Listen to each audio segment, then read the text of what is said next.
केवल सीधा पहाड़ बना हुआ है, और उस पहाड़ पे जो है आचार्य महाराज के साथ में हम लोग थे, हम तो जब ब्रह्मचारी थे, आचार्य महाराज भी उसी पहाड़ पे ऐसे ऐसे स्टेप बाय स्टेप चढ़ते चले गए, और हम लोग भी उनके ही पीछे स्टेप बाय स्टेप चढ़ते चले गए। और जब आगे वाला कहीं ऊंचा नहीं चढ़ रहा है तो वहीं खड़े रह गए, तो नीचे से आवाज लगानी पड़ती, क्या हो गया, ऊपर चढ़ो, नहीं तो क्या होगा, नीचे लटक जाएंगे। अभी समझ आ रहा है? ऊपर टिके रहना, एक सीढ़ी पहले टिके रहना कठिन काम है। वहां पहुंच गए तो वहां पत्थर ही पत्थर है, वहां तो सब कुछ बैठने का स्थान है, लेकिन जहां बीच में लटके वहां पे टिके रहना कठिन। वहां पर गिरने के चांस रहते हैं, वहां पर हवा भी ज्यादा लगती है, वहां पकड़ने के लिए स्टेप भी नहीं होता, स्थिरता भी नहीं बनती, और वहीं पर टिके रहना सबसे ज्यादा कठिन काम होता है। इसलिए आदमी या तो सोचता है हम नहीं चढ़ पाएंगे ऊपर, तो या तो फिर नीचे उल्टे पैर चलाता है, भाई मैं नीचे उतर रहा हूं, और या फिर अब चढ़ जाऊंगा, तो फिर हिम्मत करके वो ऊपर तक पहुंचता है। समझ आ रहा है? हमारी स्थिति क्या है? हम बीच में हैं अभी, हम अभी ऊपर फाइनल स्टेज पे पहुंचे नहीं, और नीचे गिरने के चांस सबसे ज्यादा हैं। और इसलिए मनुष्य पर्याय में ही ये बुद्धिपूर्वक पुरुषार्थ किया जा सकता है कि हम थोड़ी सी हिम्मत करें, तो हम ऊपर की उस सीढ़ी पर और पहुंच सकते हैं, जिस सीढ़ी पर पैर रखने के बाद में हमारा मोक्ष गमन होना निश्चित हो जाता है। उस सीढ़ी तक पहुंचने का पुरुषार्थ क्या? तो वो आचार्य कहते हैं यहां अब पुरुषार्थ करना है। अभी तक तो हम भाग्य के सहारे चले आए। आप लोग कहते हैं ना महाराज क्या करें, कुछ पुरुषार्थ करने की तरकीब बताओ, क्या पुरुषार्थ करें? तो अब आचार्य कहते हैं ये पुरुषार्थ करो, जिनेंद्र भगवान के उपदेश को सुनो, उसको अपने हृदय में धारण करो, उसको प्राप्त करो, और उसको प्राप्त करने के बाद में क्या करो? उसको जब प्राप्त कर लोगे तभी आप मोह राग द्वेष का समूल नाश कर पाओगे। यहां जो लिखा हुआ है मोह राग और द्वेष का नाश करना, ये वो नहीं है जो आप समझ लेते हो कि भगवान का बताया हुआ शास्त्र है, उसको हमने पढ़ लिया तो वो पढ़ करके ही हमारा मोह राग द्वेष नष्ट हो गया, ऐसा समझ लेते हैं कुछ लोग। पढ़ने से ही जो है राग द्वेष नष्ट हो गया, पढ़ने से ही हमारा मोह नष्ट हो गया। आचार्य कहते हैं ये तो आपने अभी पढ़ा है तो पढ़ने संबंधी मोह नष्ट हुआ है, लेकिन पढ़ करके सुन करके जब तक जो उसमें कहा गया है उसी के निर्देश के अनुसार नहीं करोगे, तब तक आपके भीतर का वह मोह राग द्वेष नष्ट नहीं होगा। मतलब सम्यक दृष्टि भी बनने के बाद में हमें पुरुषार्थ करना है।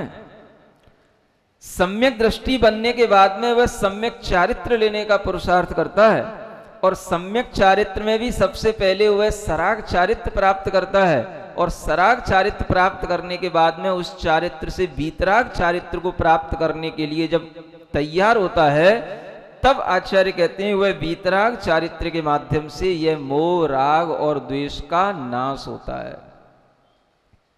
ये कौन सा मोह राग द्वेष नाश करना है? अब जो सबसे अंतिम है, जिसे नाश करने के बाद में सब प्रकार के दुखों से मुक्ति मिल जाती है। माने जिस मोह राग द्वेष का नाश करने के बाद में हमें जरूर केवल ज्ञान की प्राप्ति होगी, उस मोह राग द्वेष का नाश करने के लिए यहां कहा जा रहा है। लोग इसका अर्थ ऐसा निकाल लेते हैं कि बस भगवान जिनेंद्र देव के उपदेश से ही मोह राग द्वेष का नाश होगा, इसलिए केवल स्वाध्याय करो और कुछ नहीं करो। सुन रहे हो? इसी ग्रंथ को पढ़ करके लोग क्या अभिप्राय निकालते हैं कि देखो क्या लिखा है, जिनेंद्र भगवान के उपदेश को प्राप्त करो, तो भगवान के उपदेश प्राप्त करने के लिए बस स्वाध्याय करो, स्वाध्याय करो, स्वाध्याय से ही बस मोह राग द्वेष का नाश हो जाएगा, उसी से सब कुछ हो जाएगा। जिनेंद्र भगवान के उपदेश में जो कुछ भी आया है उसको प्राप्त करो। क्या जिनेंद्र भगवान का उपदेश केवल स्वाध्याय करने के लिए है? आगे इसी प्रवचन सार में जब अंत में चारित्र चूलिका आएगी तो उसमें लिखा रहता है कि गृहस्थों के लिए मुनि महाराज पूजा का उपदेश दें, पूजा करने का। जिनिंद पूजोपदेश होगा। जिनेंद्र भगवान की पूजा का उपदेश दिया जा रहा है। इसका मतलब क्या है कि जिनेंद्र भगवान की पूजा करने के लिए भी इसी शास्त्र में लिखा हुआ है। लेकिन लोग क्या कहते हैं, केवल बस भगवान की वाणी का स्वाध्याय करो, क्रिया कांड से कुछ नहीं होगा। समझ आ रहा है? और ऐसा कहकर के लोगों के अंदर एक भ्रम पैदा कर देते हैं कि भाई पूजा करना क्रिया कांड है और स्वाध्याय करना ज्ञान कांड है। हाँ, ज्ञान कांड में लग जाओ, क्रिया कांड छोड़ दो। ये ज्ञान नहीं रहता कि ये भी भगवान का, ये भी उन्हीं आचार्य का उपदेश है और इस उपदेश को प्राप्त करके भी हमें यही करना है जो यहां पर लिखा गया है, जो हमें करने को कहा गया है। ये दुर्लभ क्यों है? तो आचार्य कहते हैं पहले तो तत्व को सुनना दुर्लभ है, विरला निशुणई तच्चम। फिर क्या दुर्लभ है? विरला भावेई तच्च दो तच्चम। तत्व से माने निश्चय से, परमार्थ से अगर हम उस तत्व की भावना करें तो ये उससे भी दुर्लभ है।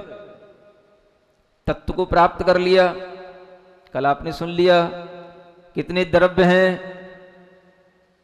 आज भूल गए क्या? कितने द्रव्य हैं? 2।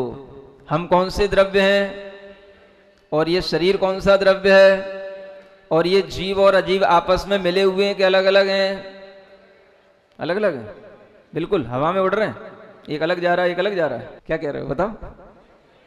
मिले हुए हैं ना।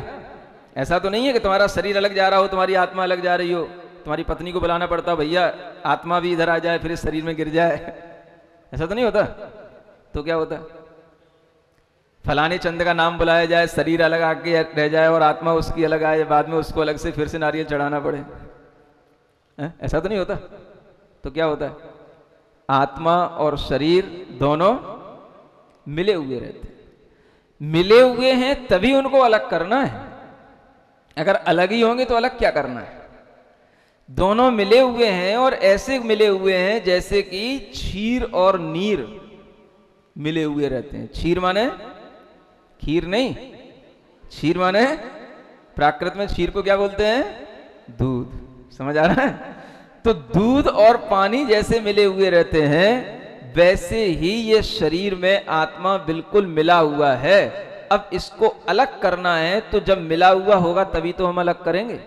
लेकिन अलग करने से पहले हमें थोड़ा पता तो पड़े कि ये है, ऐसा मिला हुआ है और इनको अलग किया जा सकता है। ये जब हमें प्राप्त हो जाता है, पता पड़ जाता है, तब आचार्य कहते हैं कि आपके अंदर ज्ञान आ गया, तत्व को सुन लिया, तत्व का ज्ञान आ गया, है ना। सम्यक दृष्टि बन चुके हो आप। लेकिन उसके बाद भी अभी मोह राग द्वेष का नाश करना है तो क्या करना?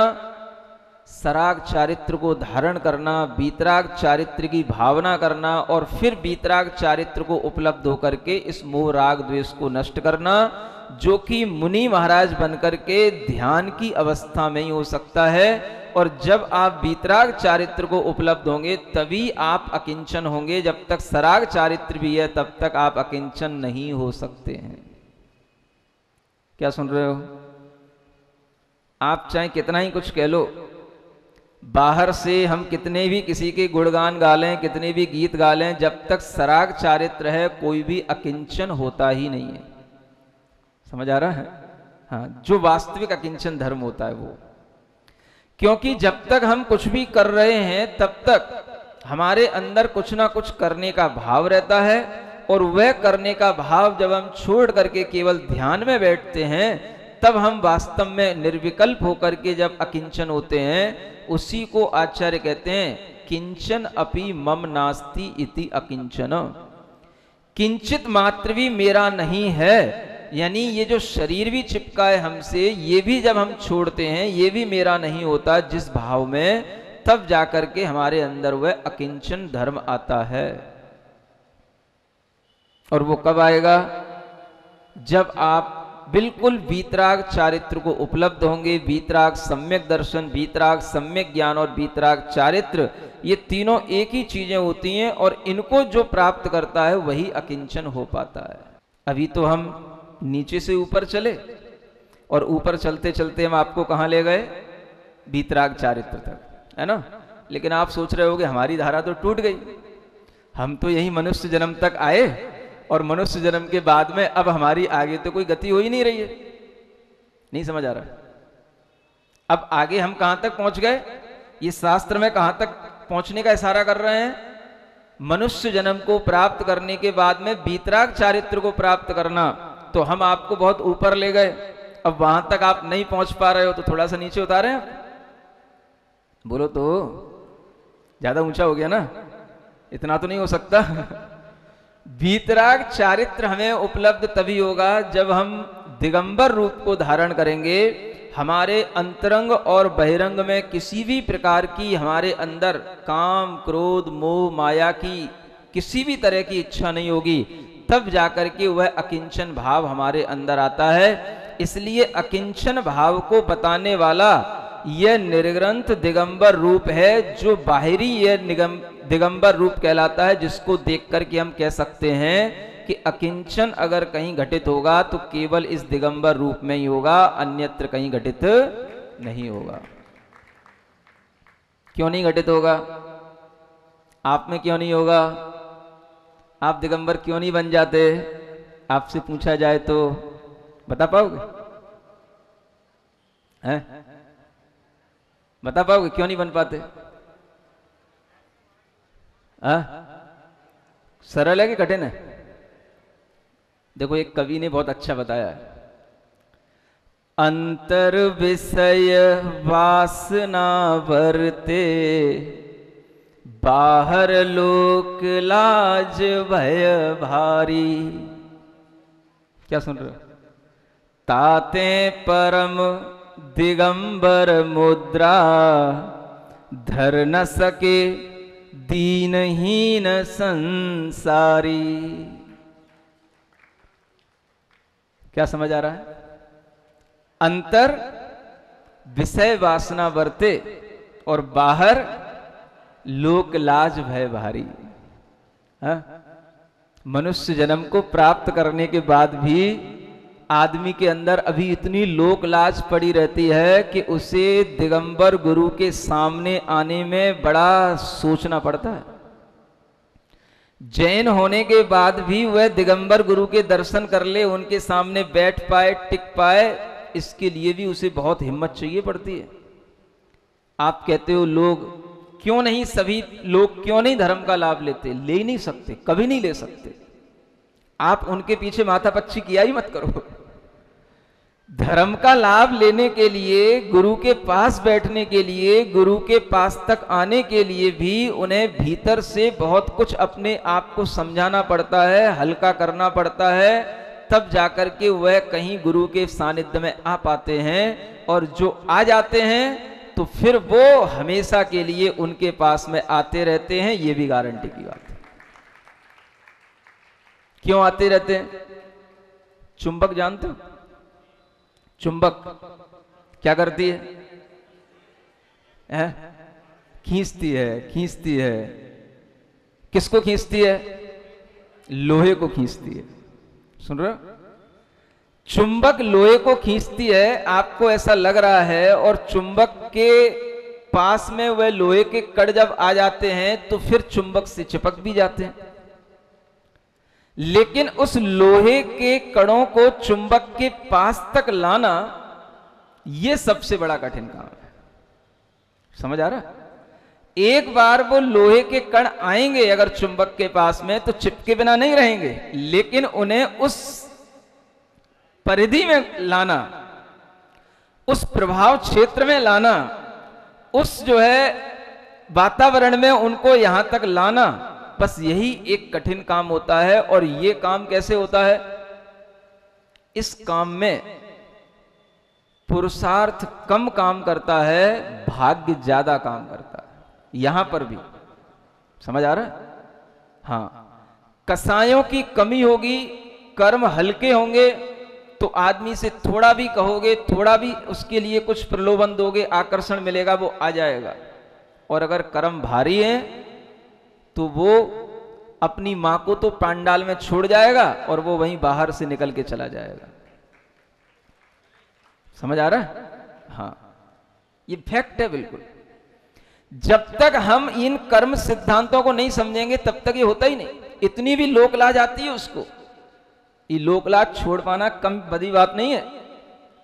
लोक लाज इतनी रहती है कि उसे मंदिर में जाना, गुरु के पास आना, सभा में बैठ जाना और प्रवचन सुन लेना। लोग क्या कहेंगे बैठे बैठे, अरे अरे भाई तुम भी जैनी बन गए, तुम भी पंडित बन गए, तुम भी प्रवचन सुनने लगे। नहीं समझ आ रहा है? हाँ, पूछ लो जो लोग यहां बैठे हैं उनके लड़के की थिंकिंग क्या है, उनसे पूछ लो। समझ आ रहा है? आप तो अब पक्के हो गए, आपसे कोई कुछ भी कहे आपको कोई फर्क नहीं पड़ेगा।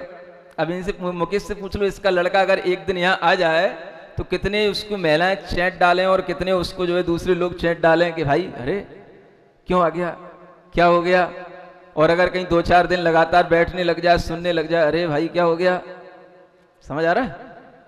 तो क्या होने लग जाता है, उसके अंदर ये भाव आने लग जाता है कि हमारे लिए ये चीजें अभी हैं ही नहीं है।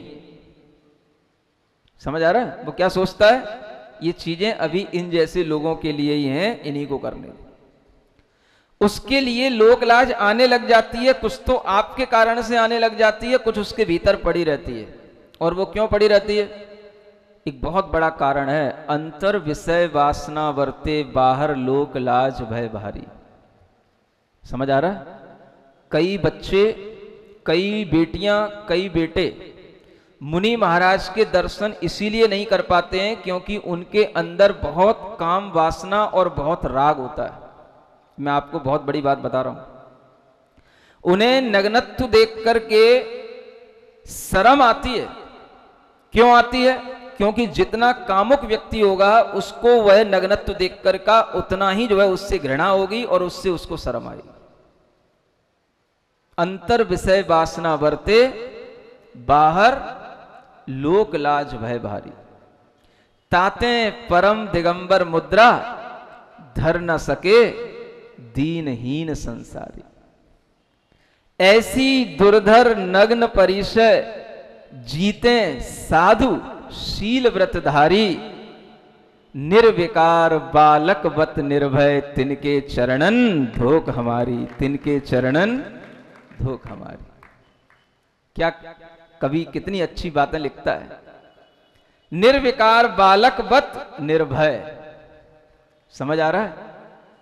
लज्जा किसको आनी चाहिए? जो नग्न है उनको लज्जा आनी चाहिए।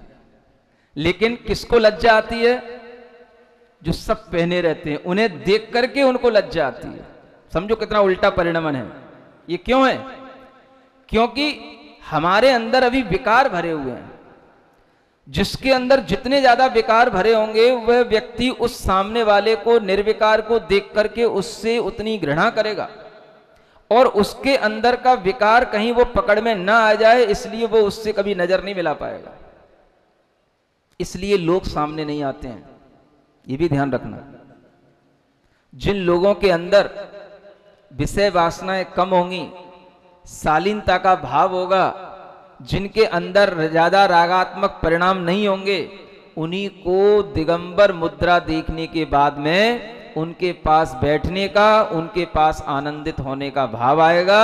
और जिनके पास में राग की तीव्रता रहती है वे कहेंगे चलो कहां ले वाला है। क्या समझ आ रहा है? आप हर चीज को ये मत समझो कि सब कुछ हमारे पुरुषार्थ से होता है। समझ आ रहा है? उस चुंबक के पास तक आ जाना यह कठिन बात है। और आने के बाद में उसके अंदर इतना भाव हो कि वो उससे चिपक सके। तो चिपकेगा कब? अगर उस लोहे पर जंग लगी हुई है तो वह लोहा उस चुंबक के पास भी आने के बाद में उससे चिपक नहीं पाएगा। क्या समझ आ रहा है? अब जंग घिसो उसकी, तुम्हारे बस का काम है? हा?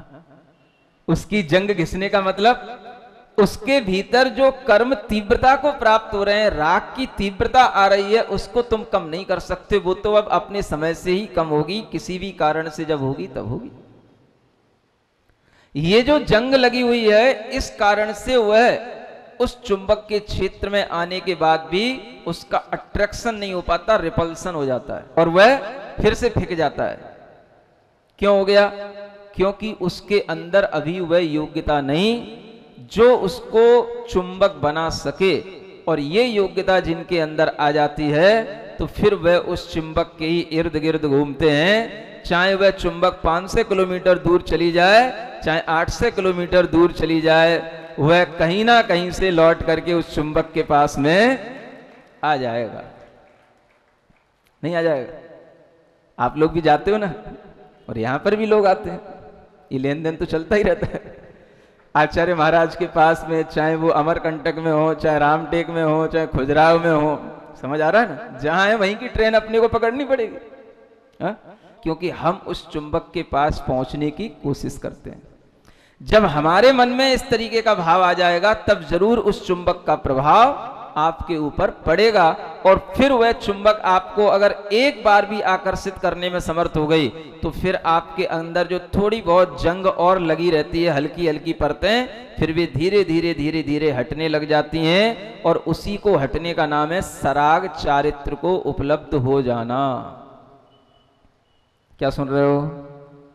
पहले सम्यक दृष्टि बन जाना, समझ लेना कि क्या भाग्य है, क्या पुरुषार्थ है, क्या जीव है, क्या अजीव है, क्या गुरु है, क्या भक्त है, और उसके बाद में ये समझ में आने के बाद में फिर जब हम कुछ समर्पित होकर के चारित्र धारण कर लेते हैं तो उस सराग चारित्र को पहुंचने के बाद में ही हमारे अंदर ये धर्म घटित होते हैं जो यहां कहा जा रहा है। मोह का नाश हुआ, राग का नाश हुआ, द्वेष का नाश हुआ, हुआ ना? बाहरी तो हो ही गया। अब जो भीतर कर्म का उदय चल रहा है बस उसको और नाश करना। बाहरी तो सब हो ही चुका, तमाम मोह, तमाम राग, तमाम द्वेष। ऐसा कितने ही लोग रहते हैं जिनसे पहले लड़ चुके होते हैं, जिनके साथ पहले राग कर चुके होते हैं। अब जब वो किसी भी तरीके से देखते हैं कि इनसे हमारी अब कोई संगति नहीं बैठती है तो उनके अंदर ना कोई राग का भाव आता है, ना कोई द्वेष का भाव आता है। समझ आ रहा है? और अपने अंदर भी नहीं आता, तो वह मोह राग द्वेष तो सब छूट चुका। अब जो बचा रह गया है उसको नाश करने की यहां बात की जा रही है। माने सराग चारित्र होने के बाद में अब जो भीतराग चारित्र के माध्यम से आपको अपनी शुद्ध आत्मा की अनुभूति होगी, और उसी अनुभूति के लिए आपको भावना भाना है, बिरला भावे तच्छदो तच्छम। तत्व से माने परमार्थ से भावना करो। क्या भावना करो?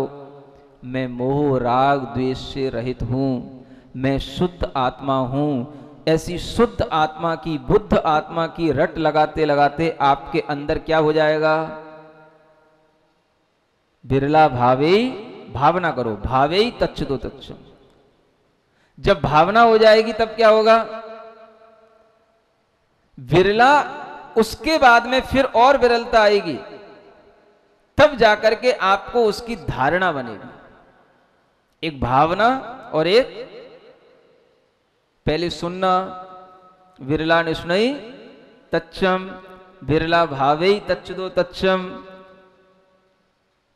जब तत्व की भावना कर ली तब अंत में जाकर के आचार्य कहते हैं विरलाणम धारणा होती। विरल लोगों के लिए ही यह तत्व की धारणा होती है। तो क्या करना? जब तक वीतराग चारित्र उपलब्ध नहीं हो जाता तब तक उसकी भावना करना। सराग चारित्र प्राप्त होने के बाद में जो बचा हुआ मोह राग द्वेष है उसको नाश करने की कोशिश करना। और ये जो इतनी कोशिश आगे बढ़ेगी, आप भीतर से एकाकी होते चले जाएंगे, अकिंचन होते चले जाएंगे। ये शब्द जो है सब एक ही जैसे हैं। एकाकी होना, अकिंचन होना।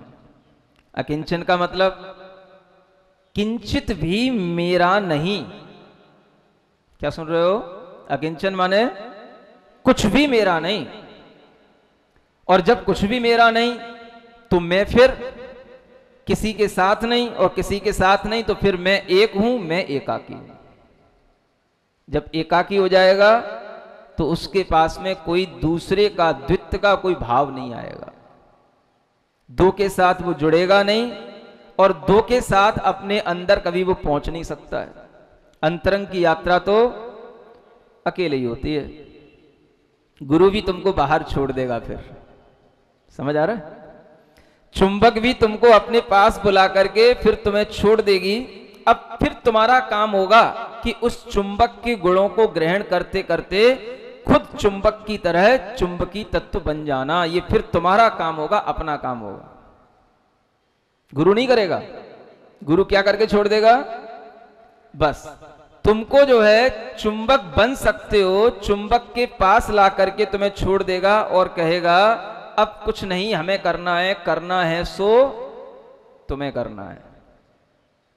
सराग चारित्र प्राप्त करा देने के बाद में वीतराग चारित्र, अब भीतर की यात्रा तुम शुरू करो, एकाकी तुम खुद होना शुरू करो, अकिंचन खुद बनना शुरू करो। और यहां पर भी आने के बाद में फिर कहीं वही स्थिति बनी तो क्या, भीतर नहीं गए तो बाहर ही बाहर रह गए तो फिर लुढ़कने के चांस रहते हैं। समझ आ रहा है? जितना ऊपर बढ़ते जाते हैं खतरा उतना ही बढ़ता भी जाता है, और अगर खतरों के खिलाड़ी नहीं बनोगे तो नीचे गिरना तो निश्चित है ही है। क्या समझ आ रहा है? कौन समझेगा इन बातों को? कौन खतरे, क्या खतरों के खिलाड़ी हैं? किसकी बात कर रहा हूं? ये खतरे हैं कि नहीं? मोह राग द्वेष को नष्ट करने के लिए जो हमने सराग चारित्र अपनाया था, उस सराग चारित्र की अगर गति वीतराग चारित्र की ओर नहीं होती है तो आचार्य कहते हैं फिर खतरा पैदा हो जाता है कि वह सराग चारित्र फिर से नया मोह राग द्वेष उत्पन्न करा सकता है। तो उस मोह राग द्वेष को नष्ट करने के लिए ये वीतराग चारित्र का अपनाना, उसको धारण करना, एकाकी होना, अकिंचन होना और जीवन भर तक एकाकी रहना। एकाकी का मतलब अकेला अकेला नहीं, कैसा? नहीं समझ आ रहा? एक तो आदमी वो होता है अकेला पड़ा रह जाता है ना? तो अकेले का मतलब क्या होता है? कोई भी साथ में है नहीं है, संगी साथी है नहीं है, बेचारा बोर हो रहा है? ये तो कहलाता है अकेला। अकेला नहीं कहा गया, यहां क्या कहा गया? एकाकी कहा गया। आपके लिए बाहर से कुछ भी हो, अकेले भी हो तो कोई बात नहीं, और जितने अकेले हो गए भीतर से आपको एकाकी भाव की उपलब्धि होनी चाहिए, एकाकीपन आना चाहिए। मैं एक हूं, एगो में सांस दो आधा, मेरी आत्मा एक है, शाश्वत है। क्या सुन रहे हो? एकाकी की बात सुन रहे थे ना अभी? याद दिला रहे थे महाराज, भजन सुना दो एकाकी है। कौन सी एकाकी यात्रा?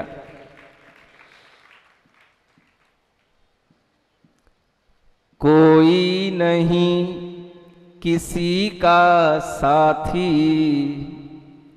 सारी यात्रा एकाकी है। कोई नहीं किसी का साथी, सारी यात्रा एकाकी है। जीवन का यह जन्म धरा पर एक बहुत गहरा सपना है।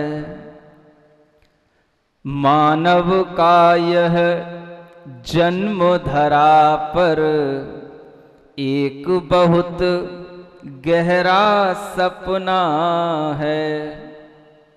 जब तक नींद भरी आंखें हैं तब तक दृश्य जगत अपना है। जब तक नींद भरी आंखें हैं तब तक दृश्य जगत अपना है। उतनी देर जाग कर जी ले, उतनी देर जाग कर जी ले, जितनी उम्र अभी बाकी है, कोई नहीं किसी का साथी, सारी यात्रा एकाकी है, सारी यात्रा एकाकी है। और सुनना, पूरा टाइम इसी में निकल जाएगा।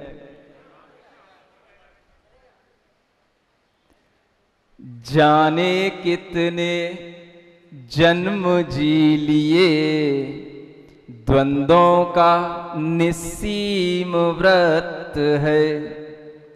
जाने कितने जन्म जी लिए, द्वंद्वों का निस्सीम व्रत है। कभी पुण्य में कभी पाप में, उलझा सुलझा अवश्य चित्त है। यदि मध्यस्थ ठहर जाओ तो, यदि मध्यस्थ ठहर जाओ तो, सहज सुलभ निज की झांकी है, सहज सुलभ निज की झांकी है। कोई नहीं किसी का साथी, सारी यात्रा एकाकी है, सारी यात्रा एकाकी है। बाहर की यात्रा भी एकाकी होना चाहिए और भीतर की यात्रा भी एकाकी होती है। सुन रहे हो?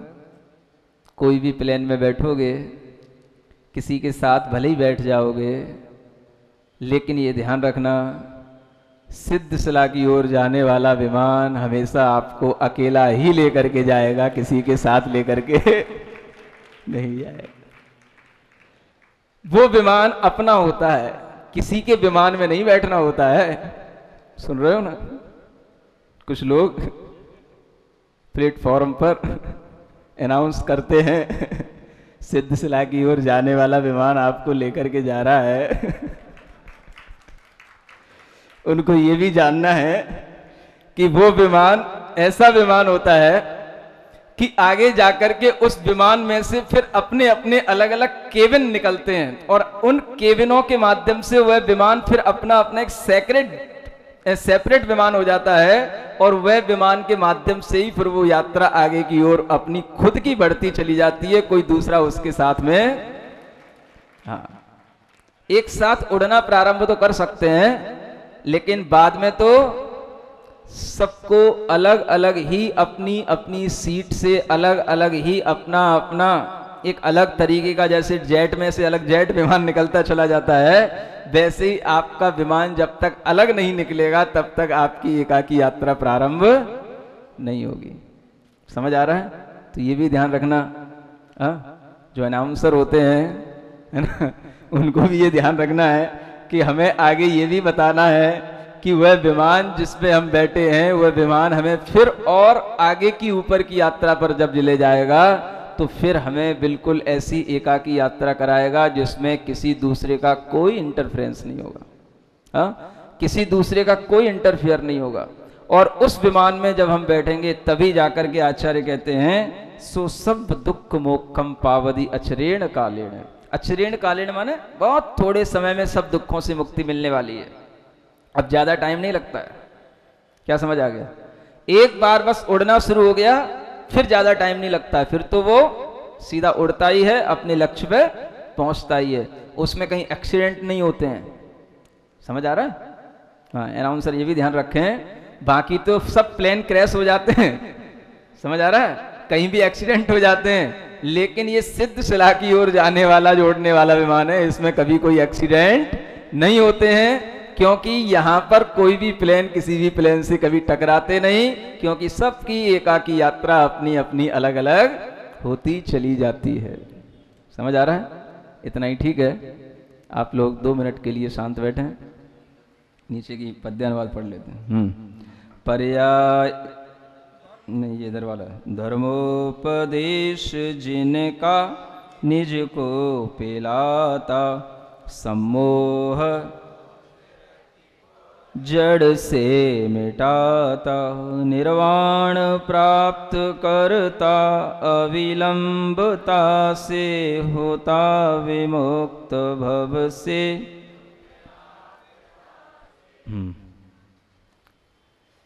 सीधे बैठे हैं, आंख बंद करें,